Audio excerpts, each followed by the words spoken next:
Good morning from the beautiful Coumshingaun Mountains on this lovely Sunday, sunny morning in early April.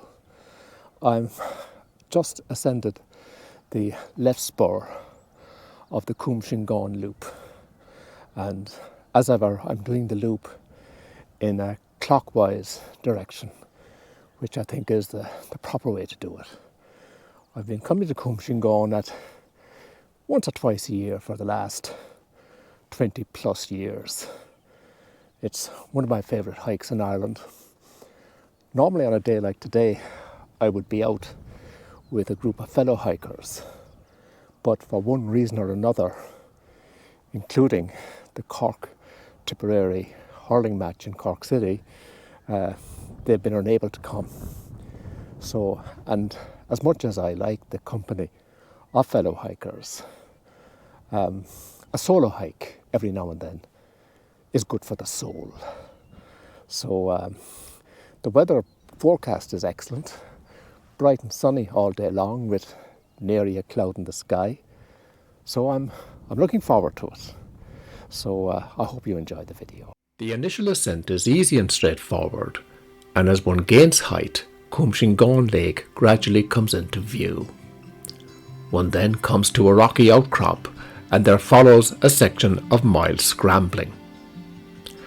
Scrambling is a hill walking term for ascending steep or rocky terrain using both hands and feet. It's something between hiking and rock climbing, and it requires sure-footedness and sometimes a head for heights. It doesn't require ropes or other technical equipment. There are 3 grades of scrambles, 1, 2 and 3. Here we are talking about grade 1, if that, which is suitable for experienced hill walkers and does not require ropes. As ever with hill walking, sturdy boots with a good grip are required, and maybe consider gloves for hand protection.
After the rocky scrambling section, the spur opens out to a grassy gradual ascent, and there follows a fine easy walk along the ridge of the spur with the lake down below on the right.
The final steep section before ascending to the plateau hoves into view.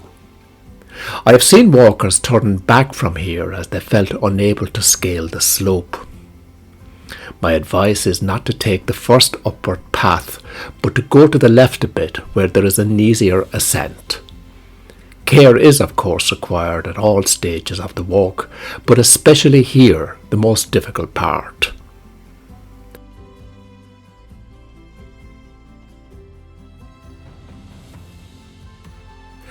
Before long, one arrives at the plateau and there follows a pleasant level walk along the rim of the corrie.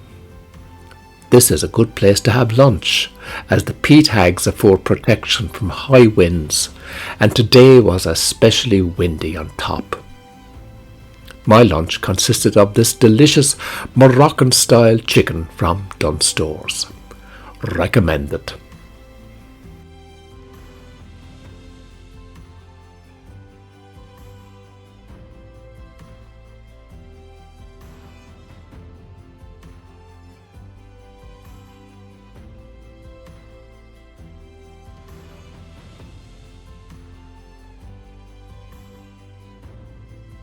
This brave young lady is Karen Walsh of the Mullingar hiking group, many of whom are there today. She is standing atop a stone in high winds over a sheer drop into the lake hundreds of feet below. Not recommended. Karen and several of her companions from the hiking group were off to climb to Everest Base Camp in Nepal in a couple of days, and I trust it was an exciting trip.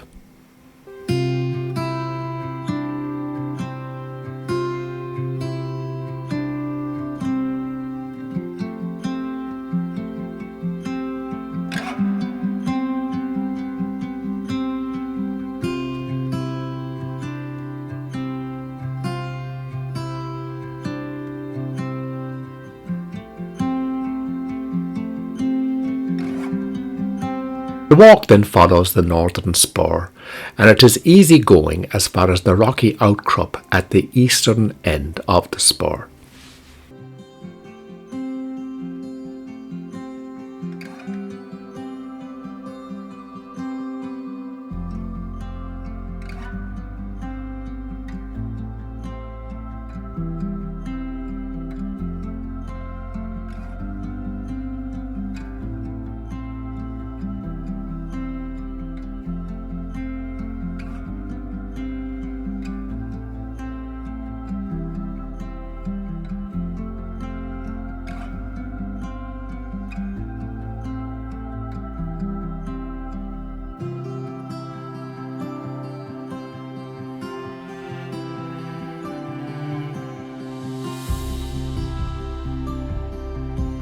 It's best to keep left of this outcrop and not to try to go over it. Even so, there are some large boulders to negotiate, and again, great care is required here.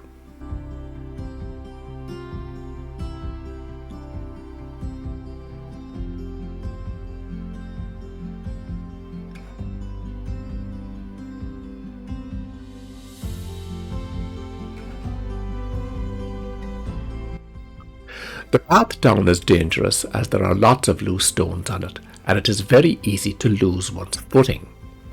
I haven't seen it as bad before, and this state of deterioration is a consequence of the increased numbers of people coming here in recent years. It prompts me to question my earlier contention that the best way of doing the walk is in a clockwise direction. I think that the next time I will do it anti-clockwise, as that path would be easier to ascend than descend. Once down, it is an easy walk back to the car park in Kilclooney Wood. The Coumshingaun loop is a great walk, and it affords the nearest thing to Kerry-type scrambling in this part of the country. It is very much to be recommended.